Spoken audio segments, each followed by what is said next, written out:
하나님 아버지, 죄인된 우리를 구원하시기 위하여 독생자 예수 그리스도를 보내주신 하나님의 사랑에 감사를 찬송을 올려드립니다. 하늘의 보좌를 버리시고 종의 형체를 가져 사람으로 내려오신 예수 그리스도의 겸손과 은혜를 찬송합니다. 우리 속에 내주하시면서 우리의 삶을 인도하시고 감동 감화하심으로 주의 말씀을 쫓아 살아갈 수 있도록 도와주시는 보혜사 성령을 찬양합니다. 2014년도 주님이 기뻐하시는 삶으로 살 수 있도록, 날마다 예배하는 삶으로 살 수 있도록 인도하여 주시는 은혜를 감사드립니다. 한여름의 무더위와 비바람 속에서 열매를 맺기 위하여 인내할 수 있도록 인도하여 주심을 감사합니다. 추수감사절을 맞이하여 저희들의 영의 열매와 우리의 삶에 나타나는 모든 열매들을 주님께 바쳐드리고 주께 감사하기를 원합니다. 주께서 주신 감사의 제목을 일일이 계수하는 이 시간이 될 수 있도록 주님 축복하여 주시옵소서. 지나간 시간을 돌아볼 때 아쉬움과 안타까움이 많습니다. 좀 더 열심을 내고 좀 더 충성을 하였어야 하는데 부족하였음을, 모자랐음을 주님 앞에 고백하오니 용서하여 주시고, 이 특별 새벽 기도회를 통하여 받는 은혜를 힘입어서 연말까지 연주의 주님 앞에 서원하고 약속드렸던 모든 것들을 이루어가는 저희들 될 수 있도록 도와주시옵소서. 2015년을 바라보면서 주께서 새롭게 주시고자 하는 은혜와 비전을 바라볼 수 있게 하시고, 나와 우리의 가정과 교회가 나아갈 길을 바라보며 준비하는 저희들 될 수 있도록 도와주시옵소서.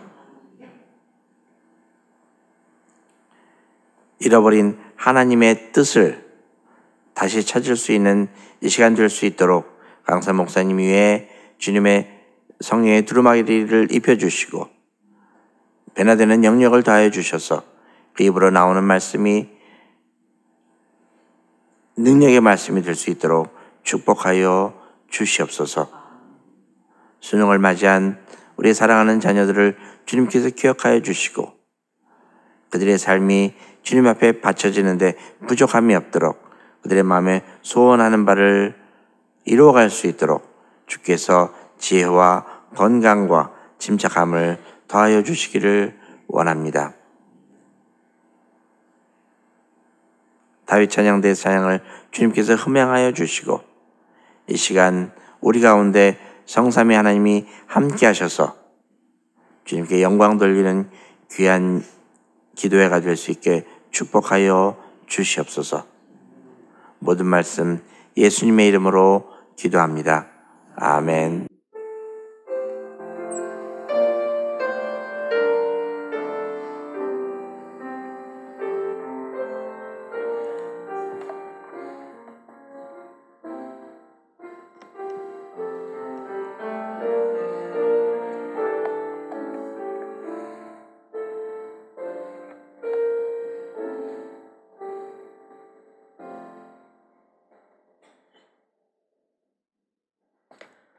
오늘 이 새벽 우리에게 주시는 하나님의 말씀은 데살로니가 전서 5장 12절부터 18절까지의 말씀입니다. 데살로니가 전서 5장 12절에서 18절까지입니다.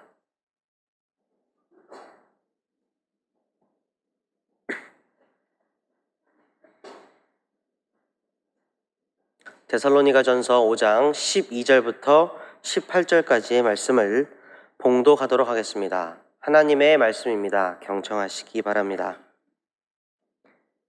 형제들아, 우리가 너희에게 구하노니 너희 가운데서 수고하고 주 안에서 너희를 다스리며 권하는 자들을 너희가 알고 그들의 역사로 말미암아 사랑 안에서 가장 귀히 여기며 너희끼리 화목하라.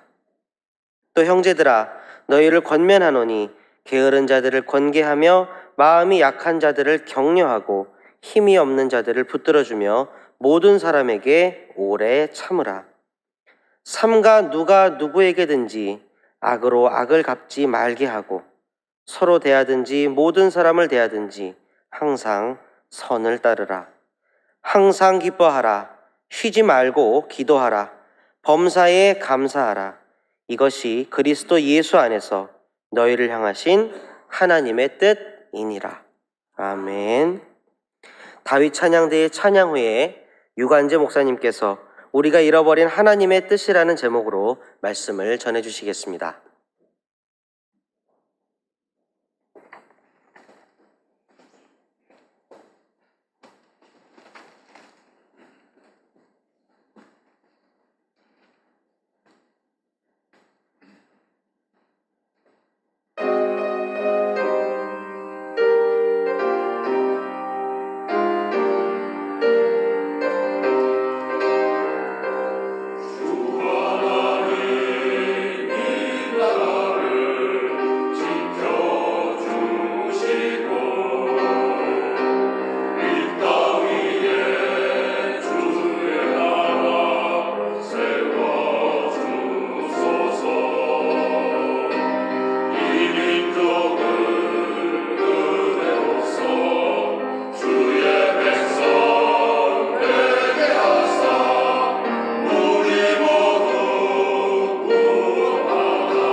같이 기도하시겠습니다.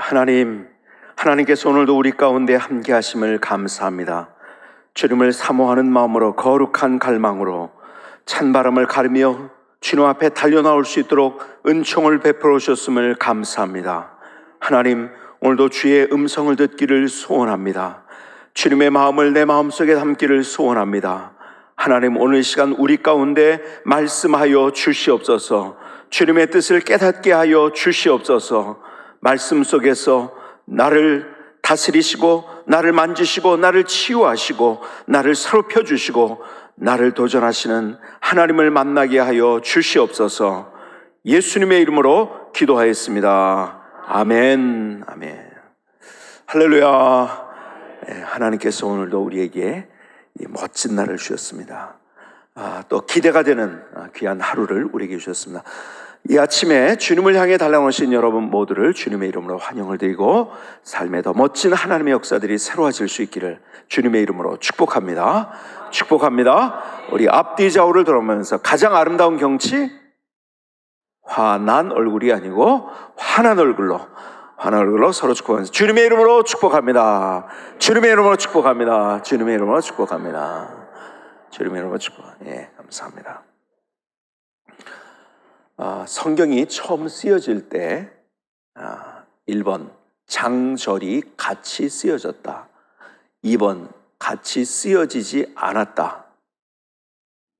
1번입니까? 2번입니까? 처음 성경이 쓰여질 때 장절이 있었을까요? 없었을까요? 네?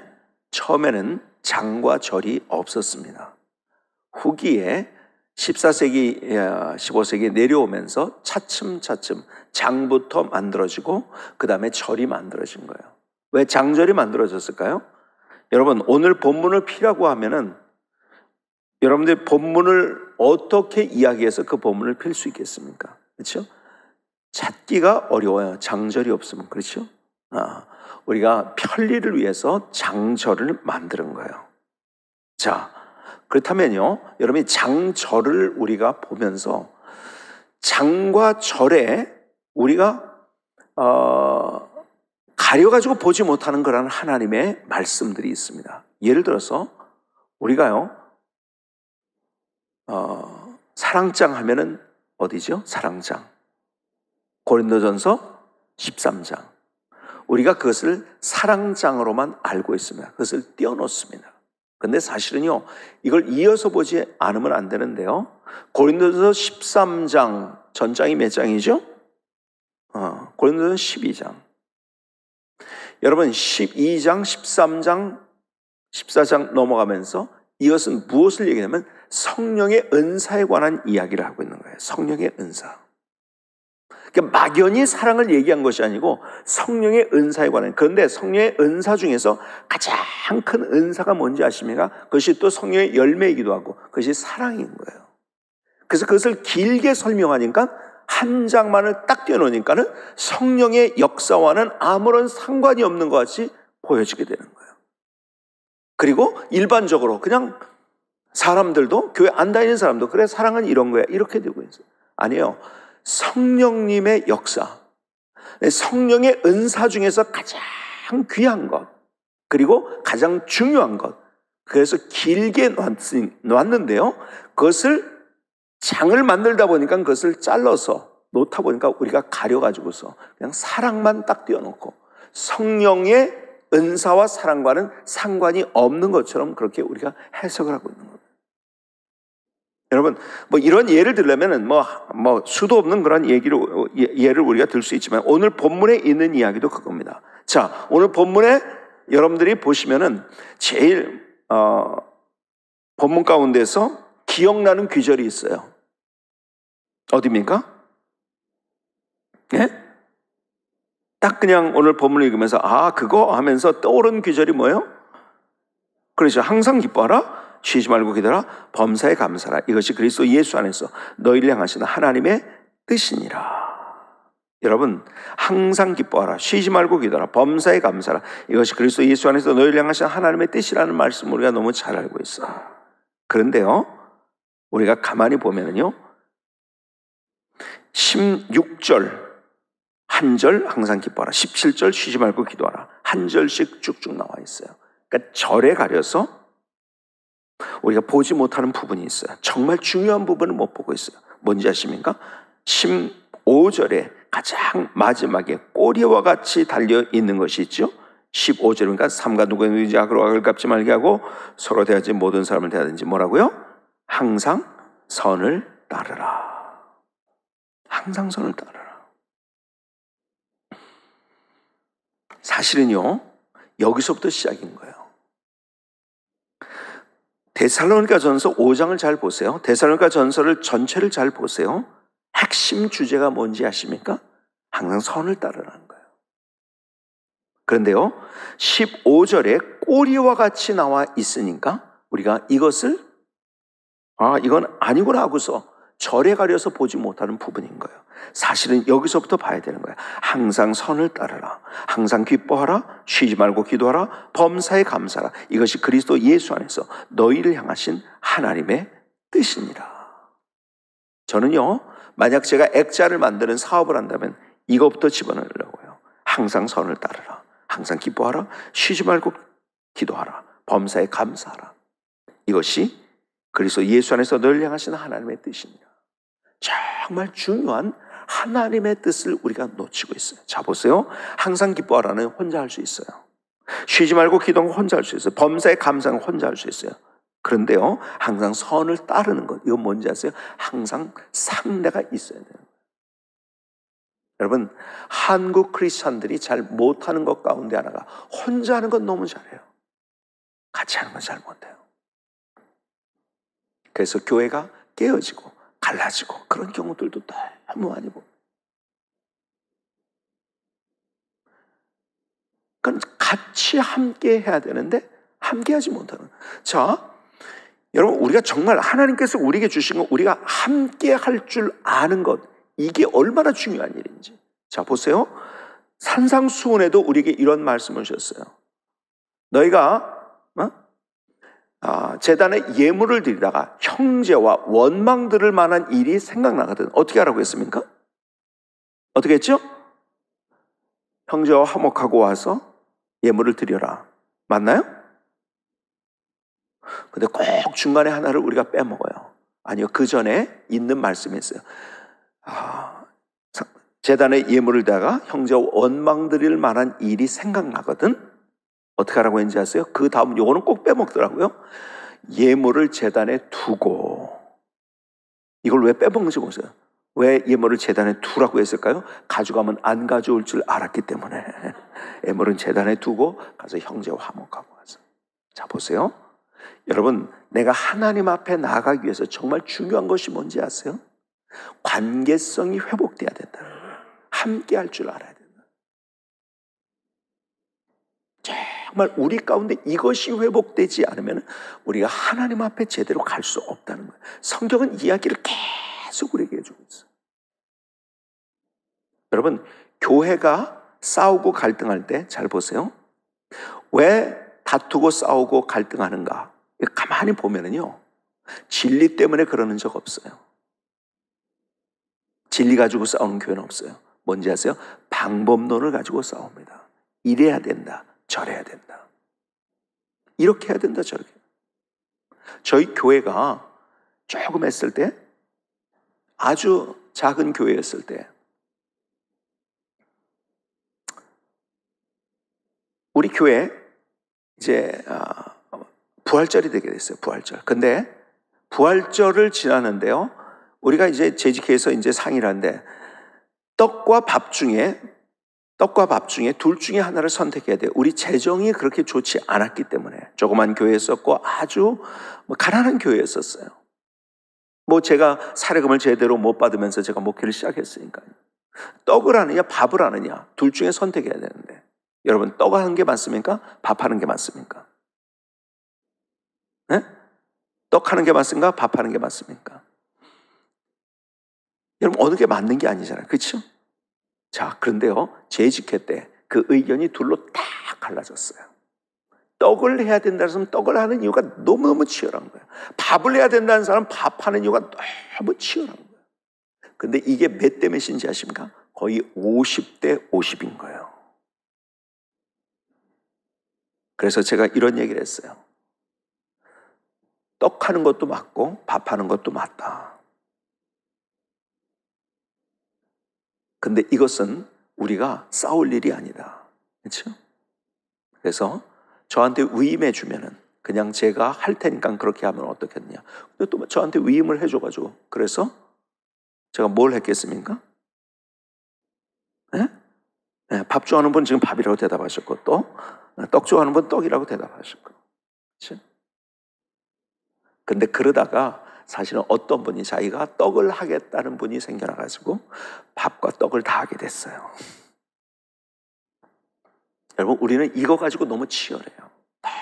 너무 이런 거지. 여러분, 방법론은 서로 상의하는 거예요. 그래서 그때서부터 우리 교회 문화를 만들었는데 우리가 함께 어떤 문화를 만들었는지 아십니까? 방법론 가지고 우리가 다투지 말자. 그래서 저희가 회의를 합니다. 예를 들어서 회의를 하면은요, 치열해요. 저희 운영위원회에서 회의를 하면 치열하게 회의를 해요. 그런데요, 우리가 잘하는 게 뭔지 아세요? 내가 내 말이 맞는 것 같아요. 그런데 10명 중에 예를 들어서 6명, 7명이 이렇게 하는 것, 내 방법은 이건데 A라는 건데 다른 사람이 B라는 것을 선택을 했어요. 그리고 다수가 그걸 좋다고 생각해요. 그러면요, 그것을 같이 함께 결정하고 그 다음에 A라고 했던 사람도 다른 의견을 했던 사람은 같이 으쌰해 줍니다. 함께. 근데요, 이 뭡니까? 이 문제 있는 그런 교회들은요, 어떻게 되는지 아십니까? 너 회의 속에 가가지고서 난 이렇게 주장했는데 아무개가 어떻게 주장해가지고 이렇게 됐다, 막 이런 얘기들이 이제 흘러나갑니다. 그러면 말이 말을 낳고 또 불어나고 이래가지고요, 교회가 항상 어수선합니다. 갈등 중에 있어요. 저희는요, 우리는 회의에 들어올 때 처음부터 그런 서약을 합니다. 여기에서 회의에서 진행되어지는 것은 집에 가서 부인에게도 누구에게도 얘기하지 않는다. 여러분, 지켜줄 거죠. 그래서 어느 나라든지 이 기밀 문서가 있어요. 그렇죠? 외교적으로 이것이 다른데 이렇게 보여지면 안 되는 그런 것들. 이것이 보여지게 되면 잘못하면 나라가 망하는 것들이 있기 때문에 기밀 문서가 있는 거예요. 그렇죠? 그래서 우리는 그런 것이 철저하게. 어떨 때는 제가 너무 감동하면, 야, 어떻게 이렇게 잘할 수 있을까?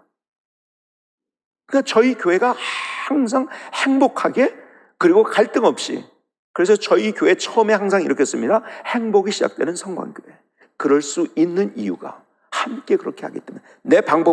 내가 원하는 방법은 이거예요. 근데 상대가 이거 아니, 거기에 60% 70%라도 더 다른 사람이 이렇게 원해요.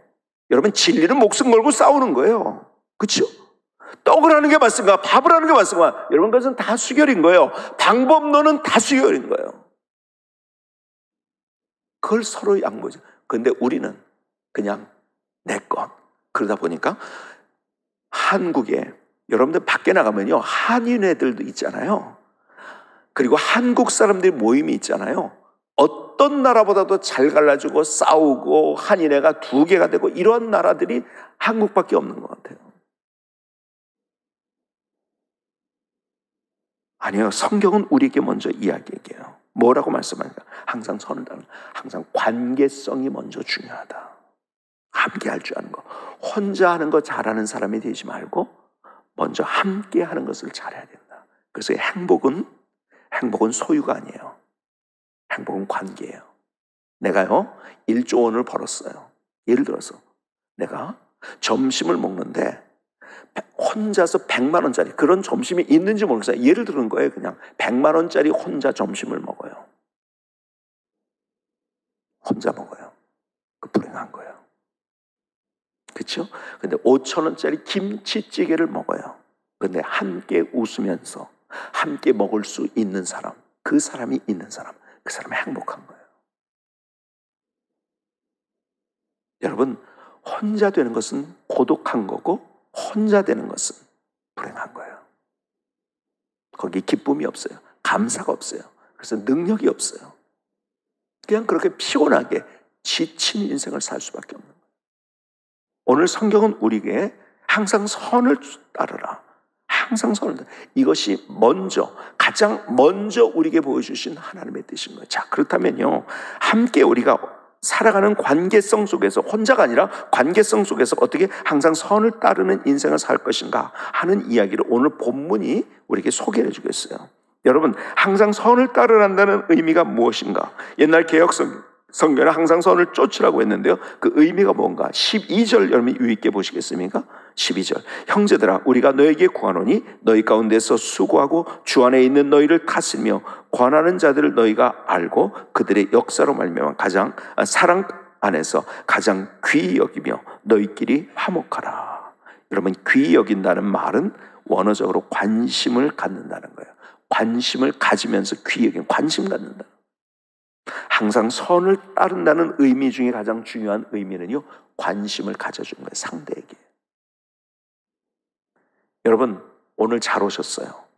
왜냐하면 한국 사람들이 가지고 있는 병 가운데 제일 많이 걸린 병, 그것이 피부병인데, 제가 뭐 말씀드린 것 같아요?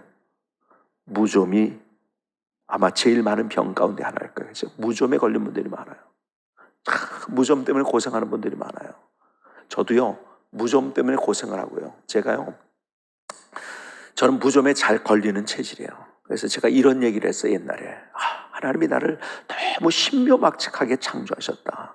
왜냐하면 피부가 약해가지고 저는 걸레질, 빨래, 이런 험한 일을 하면은요, 제 이 손이 다 벗겨지고 갈라지고 난리가 납니다. 그래서 하나님이 나를 얼마나 신묘막측하게 창조하셨는지, 나는 걸레질도 못하고 빨래도 못하고 설거지도 못하는 그런 몸으로 나를 그렇게 신묘막측하게 창조하셨다.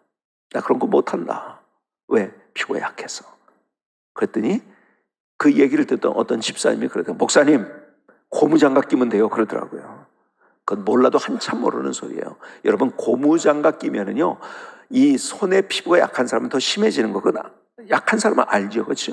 다 해봤습니다. 고무장갑을 끼면은 더 심해집니다. 그때 또 옆에 있던 집사님이 그러시더라고요. 목사님, 속에 면장갑 끼면 돼요. 그러더라고요.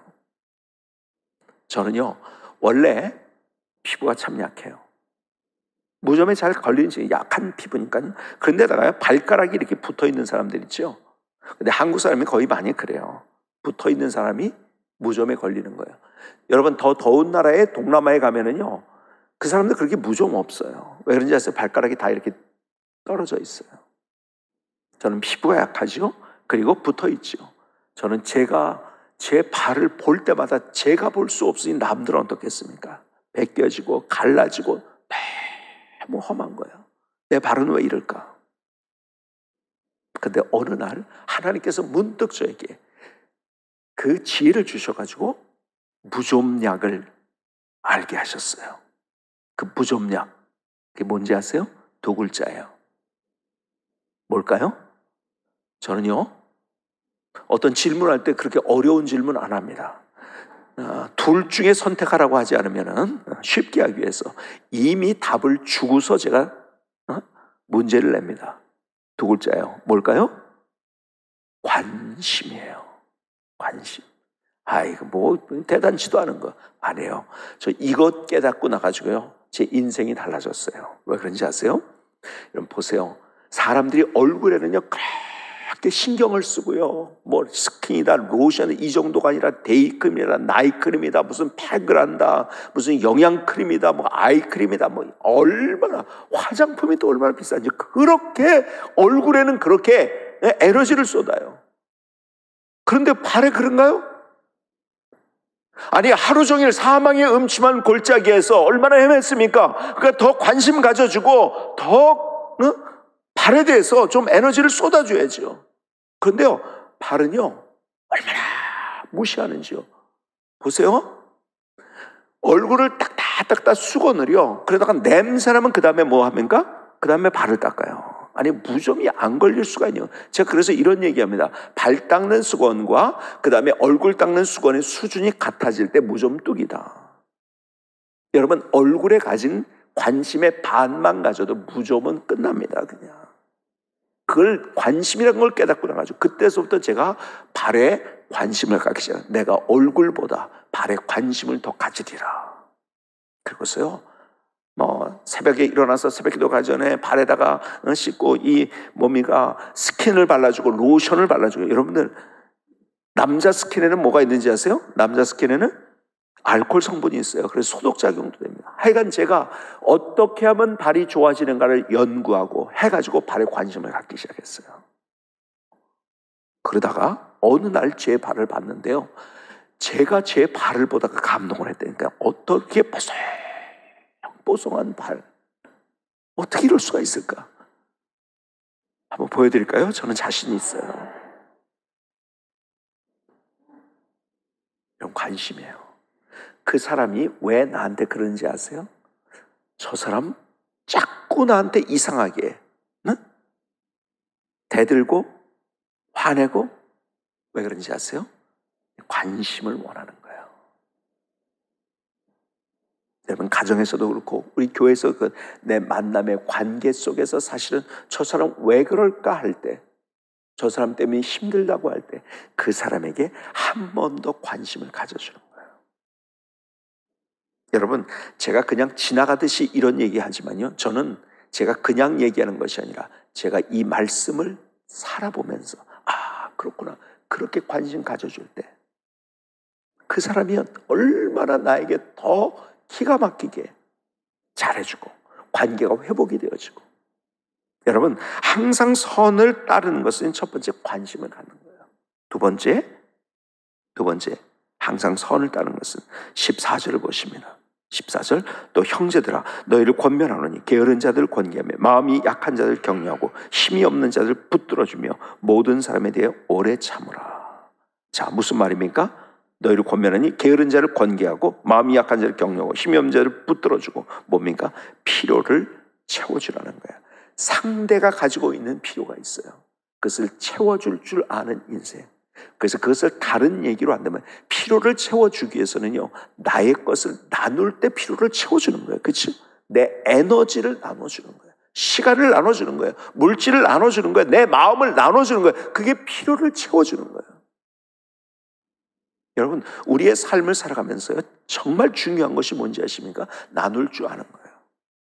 사람들은 악순환을 살아요. 어떻게 악순환 사는지 아세요? 하나님 내게 이만큼 주시면은 내가 이렇게 나누겠습니다.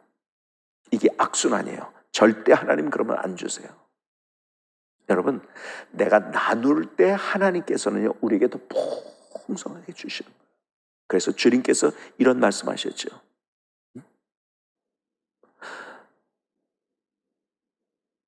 받는 자보다 뭐라고요? 주는 자가 복이 있다.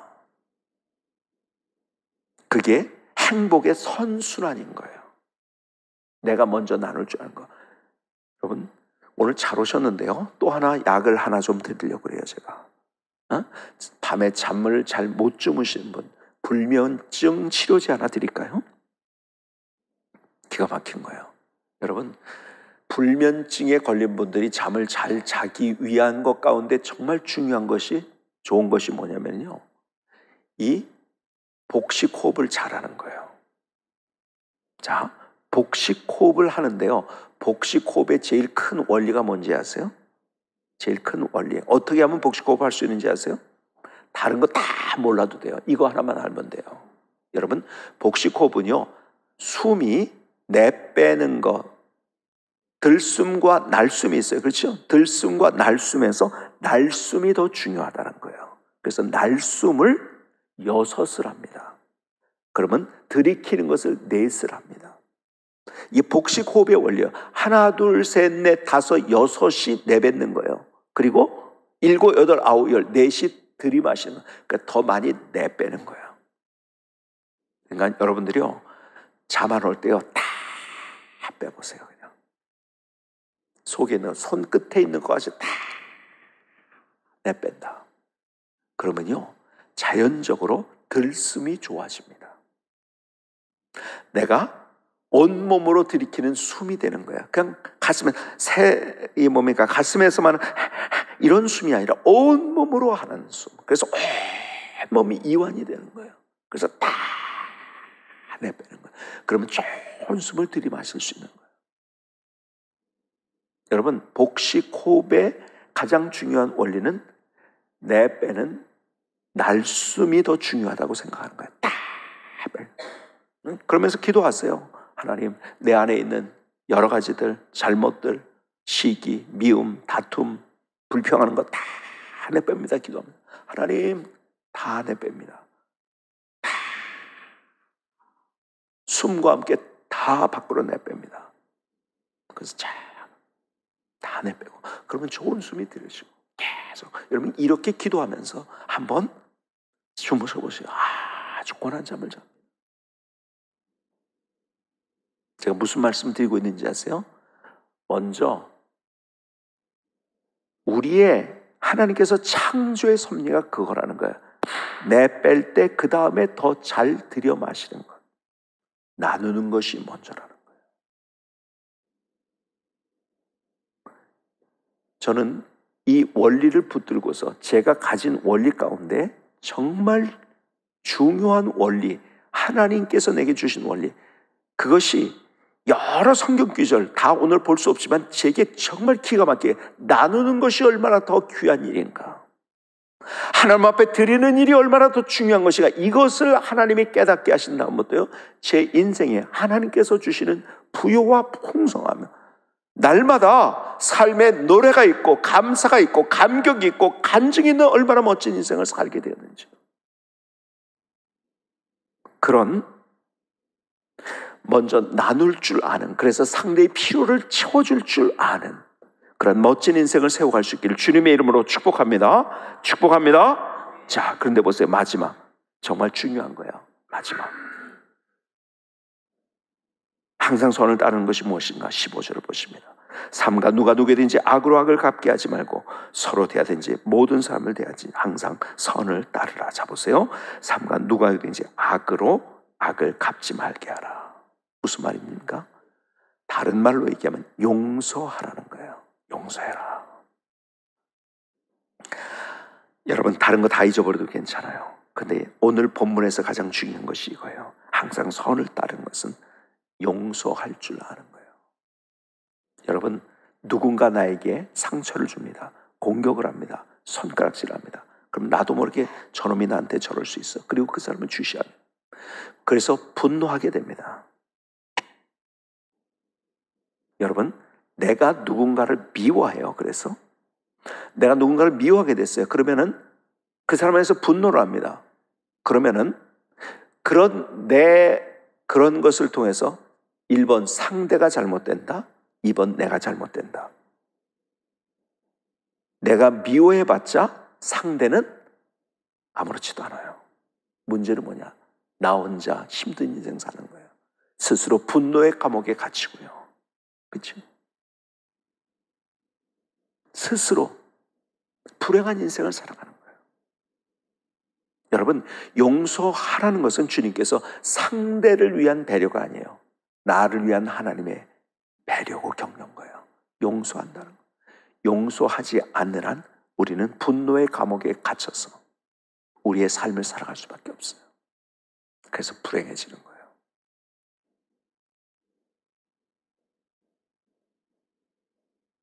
저는 오늘 긴 얘기 드리지 않냐고 저의 부끄러운 고백 하나를 드리면서 오늘의 말씀 마치려고 해요.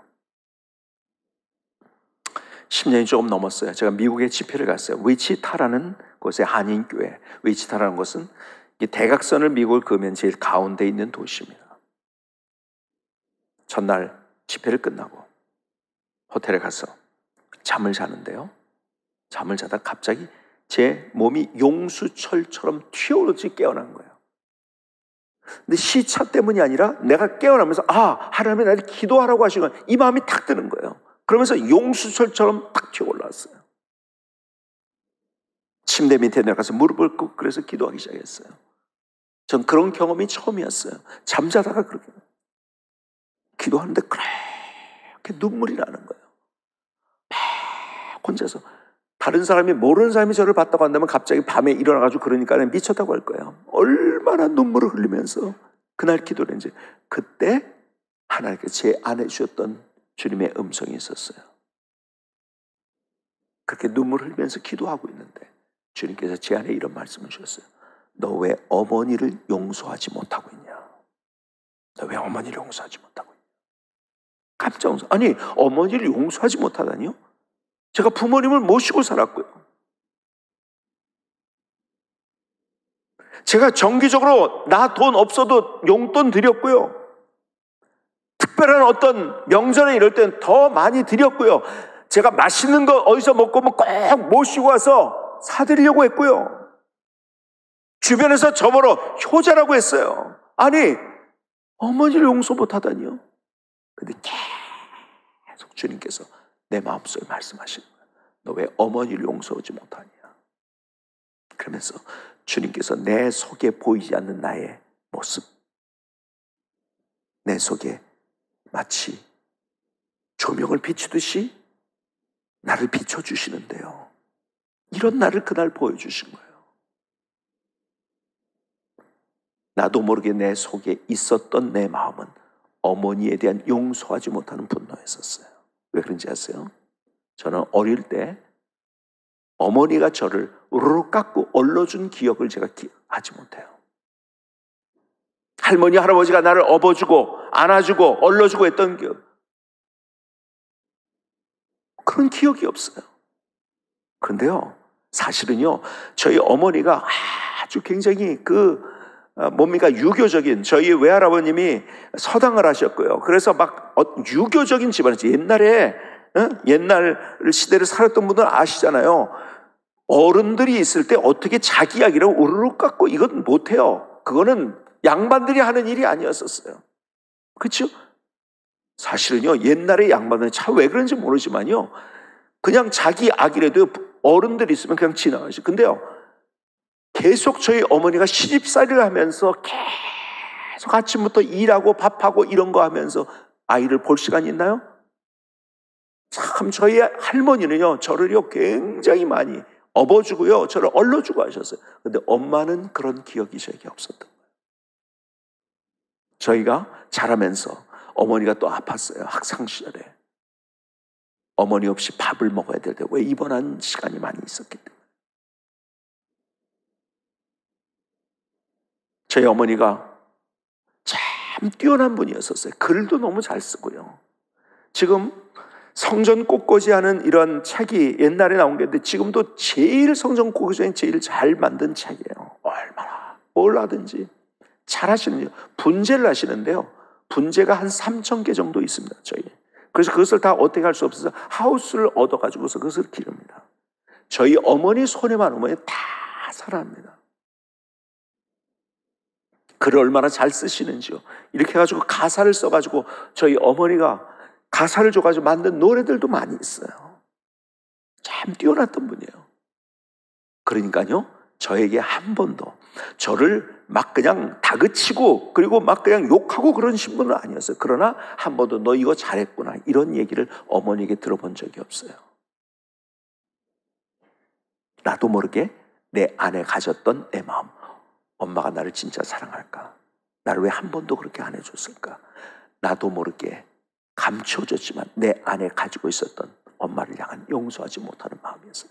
주님이 그날 그것을 보여주는데 얼마나 눈물이 나든지 막 통곡을 하듯이 울면서 기도하다가요, 도저히 안 되겠더라고요. 그래, 내가 내 마음 엄마에게 전해야겠다고 그래가지고 전화기를 들었어요. 전화를 했는데 마침 저희 어머니가 전화를 받으신 거예요. 여보세요 하는데 저는 울고 있잖아요.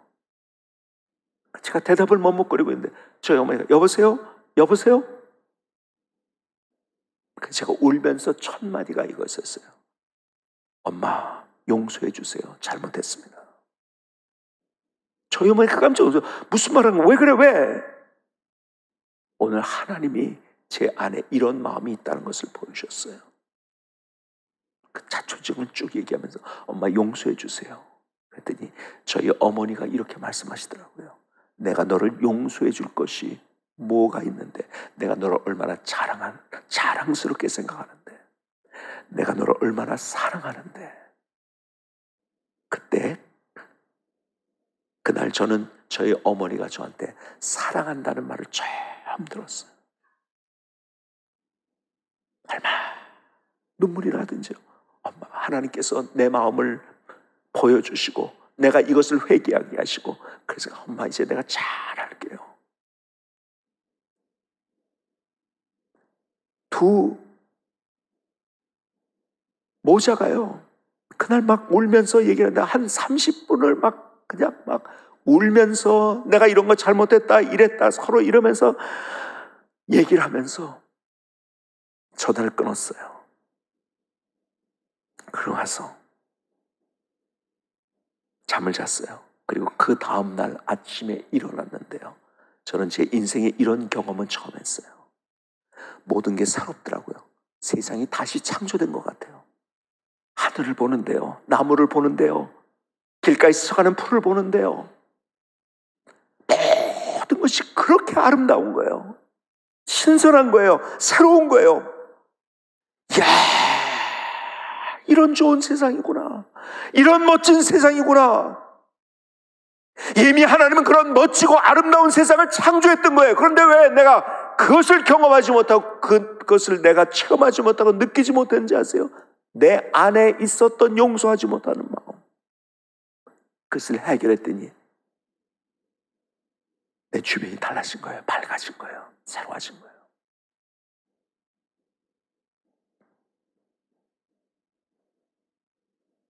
저는요, 제 인생이 그때서부터 다시 시작됐다고 얘기를 합니다. 그리고 저희 어머니의 관계가 회복되어지고, 하나님께서 저희 인생을 얼마나 멋지게 만들어 주셨는지, 그리고 용서가 얼마나 귀한 것인가를 깨닫게 하셨는지. 여러분, 왜 우리가 용서하지 못하는지 아십니까? 진짜 하나님의 용서를 우리가 경험하지 못해서 그래요. 진짜 그거 경험했습니까? 주님이 우리에게 말씀하시죠. 비유를 말씀해 주셨어요. 내가 몇 번 용서해야 됩니까? 베드로가 물었을 때 비유를 말씀하신, 이런 비유를 주셨어요. 현대로 해석하면 이거예요. 어떤 사람이요, 100억 원을 빚졌어요. 갚을 길이 없었어요. 근데 그것을 다 탕감해 줬어요. 그런데요, 다 탕감을 받았어요. 얼마나 기가 막힌 일입니까? 그런데요, 지나가다가 자기가 10만 원 꿔준 사람을 만났어요. 그 탕감 받은 사람이 그 사람의 목을 조릅니다.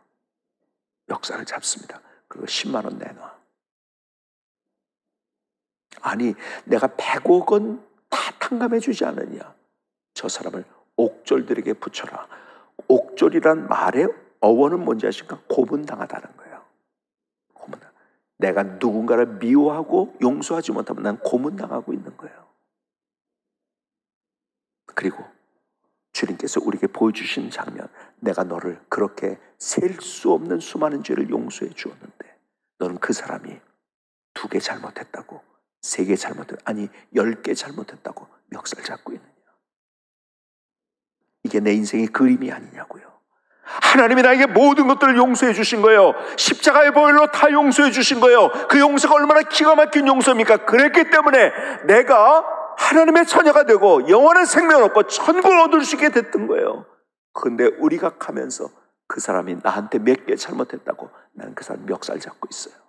내가 예수 믿고 내가 교회 나오지만 그러나 내 인생은 스스로 답답하게 분노에 찬 얼굴로 힘들고 불평하며 원망하며 나의 삶을 살아가고 있는 거예요.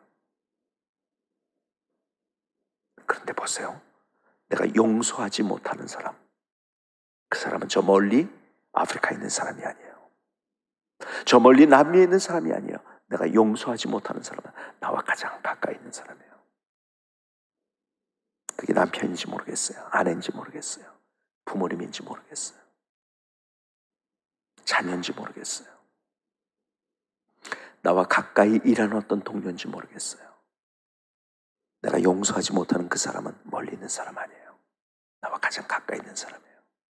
주님이 오늘 말씀하시는 거예요. 내가 너를 그렇게 용서하지 않았느냐?